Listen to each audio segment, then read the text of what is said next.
Hello friends, you are welcome to our literary channel academic domain. तो दोस्तों, आज की इस वीडियो में एयर स्ट्रीम मैकेनिज्म को डिस्कस किया जाएगा और इसके 3 टाइप्स हैं। पहला है रेस्पिरेटरी सिस्टम, दूसरा है सनेटरी सिस्टम एंड तीसरा है आर्टिकुलेटरी सिस्टम्स। तो आज की इस वीडियो में सिर्फ फर्स्ट पॉइंट जो रेस्पिरेटरी सिस्टम है इसको हिंदी में डिस्कस किया जाएगा और ये मेग 4 के ब्लॉक 1 की यूनिट 1 से लिया गया है। और दोस्तों, अगर अभी तक आपने मेरे चैनल को सब्सक्राइब नहीं किया है तो जल्दी से सब्सक्राइब कर लीजिए और बेल आइकन को भी प्रेस कीजिए ताकि मेरी नई वीडियोस का नोटिफिकेशन आपको मिलते रहें। तो दोस्तों, जब हम एयर स्ट्रीम मैकेनिज्म की बात करते हैं तो एयर स्ट्रीम यानी जो एयर की करंट है, जो हमारी एयर की जो धारा है, हवा की जो धारा है, वो उसका मैकेनिज्म क्या है। जब हम सांस लेते हैं या फिर जब हम सांस छोड़ते हैं, जब हम कोई साउंड जब बोलते हैं, जब हम कुछ भी बोलते हैं, तो उसमें एयर स्ट्रीम मैकेनिज्म का क्या रोल होता है। तो इसके जो 3 काइंड्स हैं या 3 टाइप्स हैं, इसमें से फर्स्ट को आज डिस्कस किया जाएगा। तो उससे पहले थोड़ा सा हम देखते हैं कि एयर का क्या इंपॉर्टेंस है किसी भी साउंड को प्रोड्यूस करने के लिए।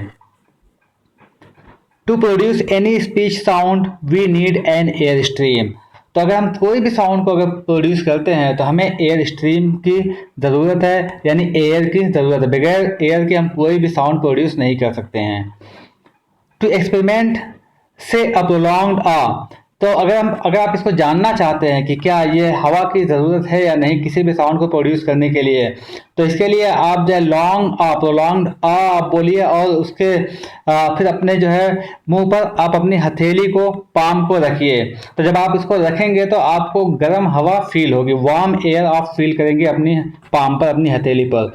तो इसका मतलब कि वो जो हवा निकलती है उसके हेल्प से हम जो साउंड है उसको प्रोड्यूस करते हैं।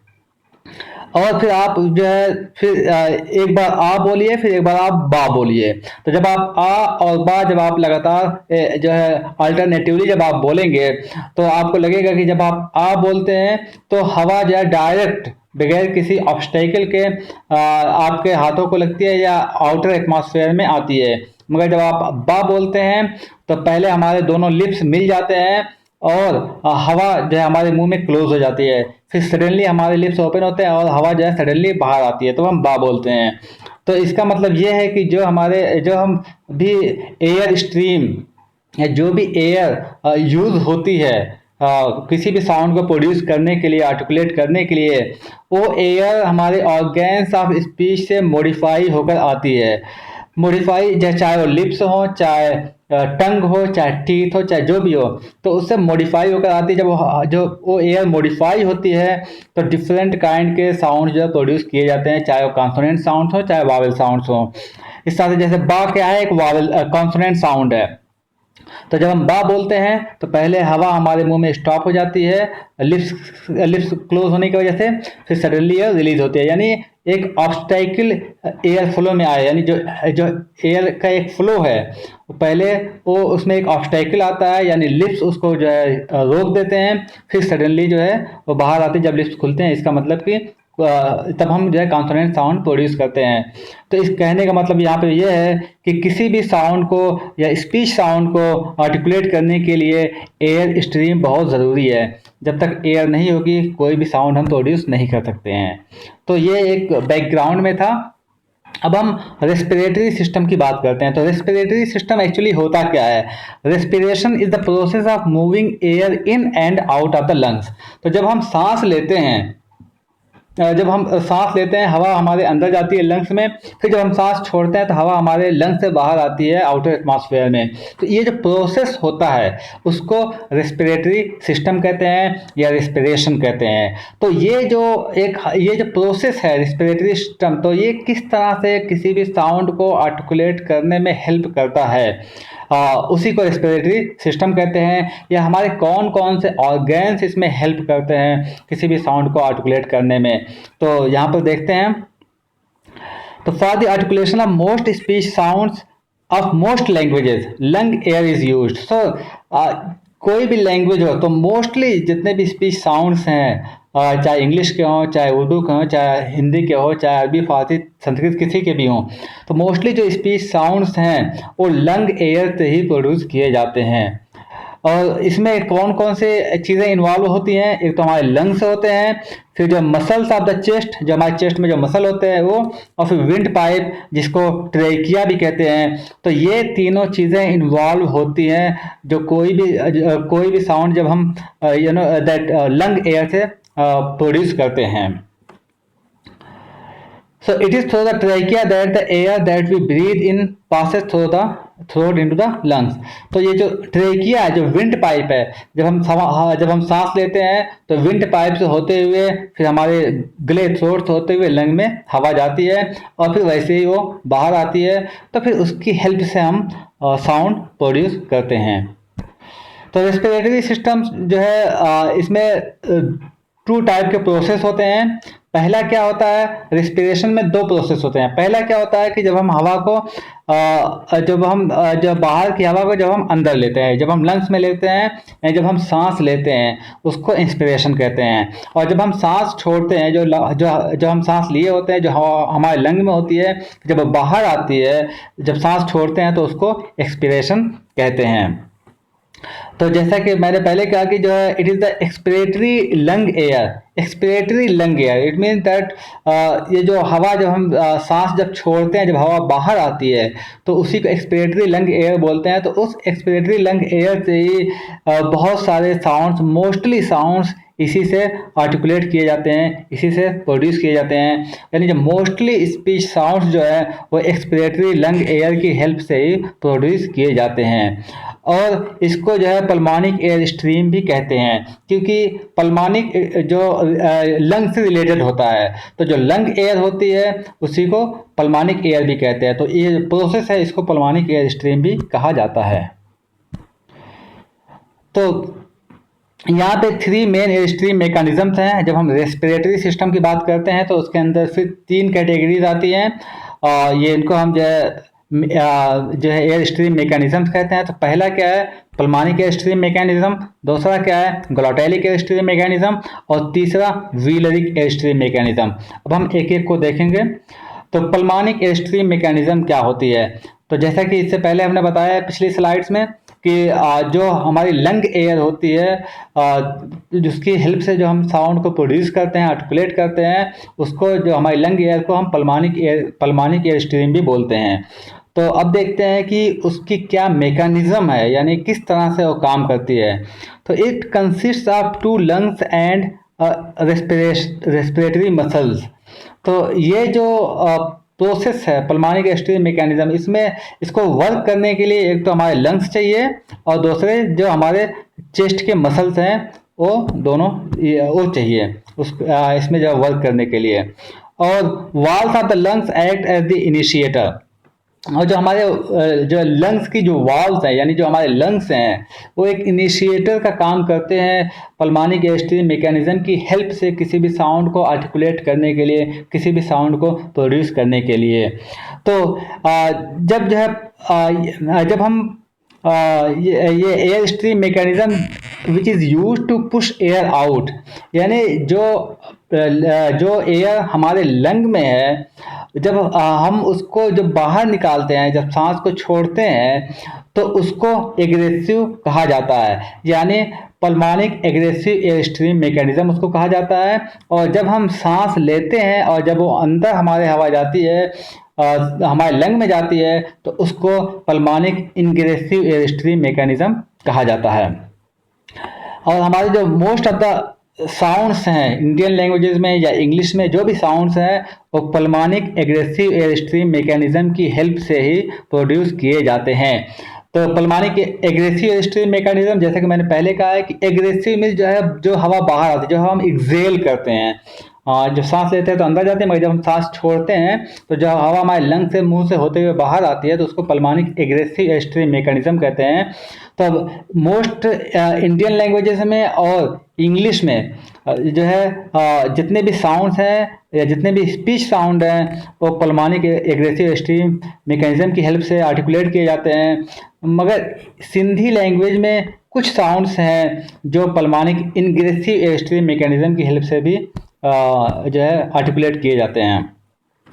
और सिर्फ जो है दो साउंड ऐसे हैं जो स्पीच मैकेनिज्म नहीं, जो स्पीच साउंड नहीं है, जैसे यार्निंग जब हम जमाई लेते हैं या फिर स्नोरिंग जब हम सोते हुए खर्राटे भरते हैं। तो इन दो जगहों पे pulmonic ingressive air stream mechanism use होती है। Pulmonic ingressive air stream mechanism क्या है? जब हम सांस को अंदर लेते हैं, जब हम बाहर की हवा को अंदर लेते हैं और हमारे जो है लंग्स में जाती है, तो उसको pulmonic ingressive air stream mechanism बोलते हैं। तो इसकी हेल्प से हम सिर्फ दो साउंड, पहला है यार्निंग जब हम जमाई लेते हैं, और दूसरा है स्नोरिंग जब हम खर्राटे लेते हैं। तो ये दो साउंड इससे आर्टिकुलेट किए जाते हैं ना। अब दूसरा जो है ग्लॉटेलिक एयर स्ट्रीम मैकेनिज्म। तो हम देखते हैं ग्लॉटेलिक एयर स्ट्रीम मैकेनिज्म ये कैसे काम करता है। The closed glottis acts as the initiator. अब क्लोज्ड ग्लॉटिस इसमें जो होता है, अब ग्लॉटिस होता क्या है? अब यहाँ पर देखिए, मैंने ये जो इमेज बताई है, इसमें दो है, एक तो ये है और एक ये है। तो इसमें ये जो है, ये जो आप देखते हैं जो ओपन है, इसको ओकल कॉर्ड्स बोलते हैं। ये हमारे जो यहाँ पे जो हमारा एडम्स एप्पल होता है, वहाँ पर ये होता है। तो इसमें ये जो ब्लैक स्पेस जो आप देख रहे हैं, इसको ग्लॉटिस बोलते हैं। यानी जो दो ओकल कॉर्ड्स के बीच में जो स्पेस होता है, उसको ग्लॉटिस बोलते हैं। तो हम यहाँ पर पहली इमेज में देखते हैं कि यहाँ पर स्पेस है, यहाँ पर ग्लॉटिस ओपन है, और यहाँ पर देखते हैं कि यहाँ पर स्पेस नहीं है, यानी दोनों ओकल कॉर्ड्स जो है दोनों एक साथ हैं। तो यानी यहाँ पर जो है क्लोज्ड ग्लॉटिस है। तो यहाँ पर जो होता है ग्लॉटेलिक एयर स्ट्रीम मैकेनिज्म में, तो closed glottis acts as initiator. तो जो साउंड हम इसकी हेल्प से आर्टिकुलेट करते हैं, यानी ग्लॉटेलिक एयर स्ट्रीम मैकेनिज्म की हेल्प से जो साउंड हम आर्टिकुलेट करते हैं, इसमें जो प्रोसेस होता है उसमें क्लोज्ड ग्लॉटिस ही जो है इसका इनिशिएटर होता है, यानी वहीं से इस प्रोसेस की शुरुआत होती है।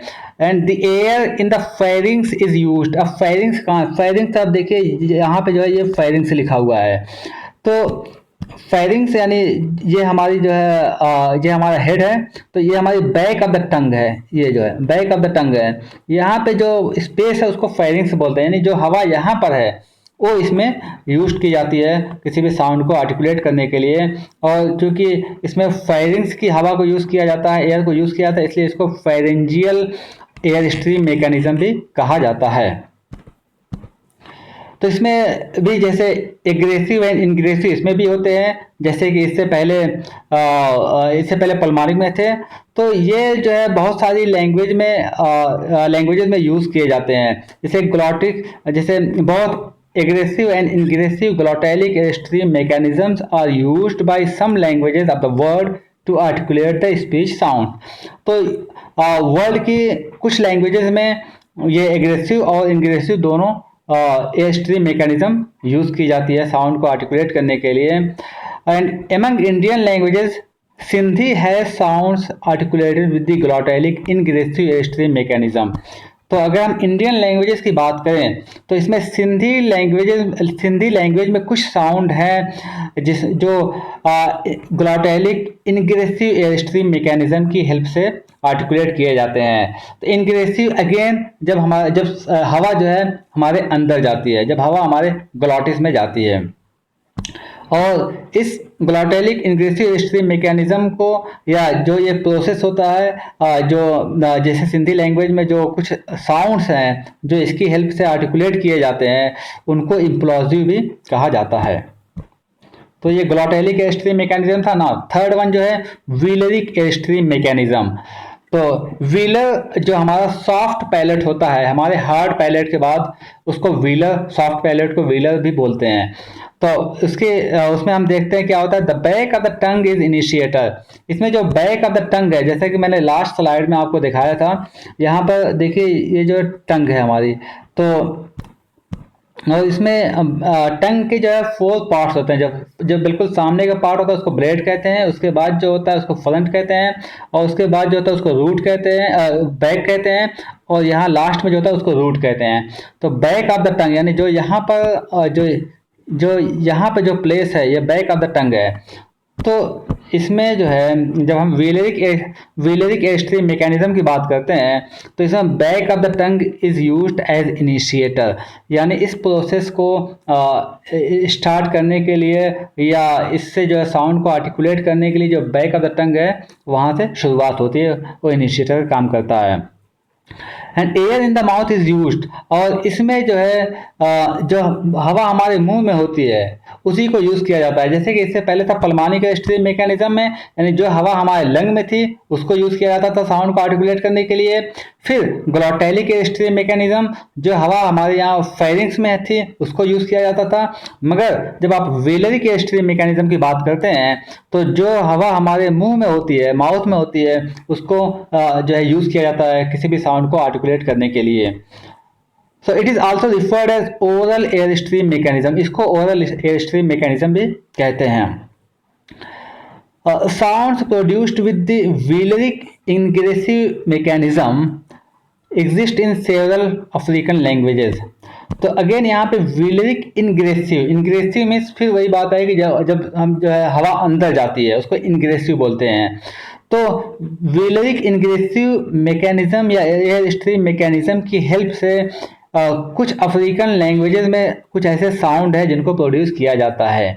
और जब हम valeric aggressive air stream mechanism की बात करते हैं या वेलरिक एग्रेसिव मैकेनिज्म की बात करते हैं तो ये किसी भी लैंग्वेज में ये साउंड एग्जिस्ट नहीं है, यानी इसकी हेल्प से कोई भी स्पीच साउंड नहीं आर्टिकुलेट किया जा सकता है।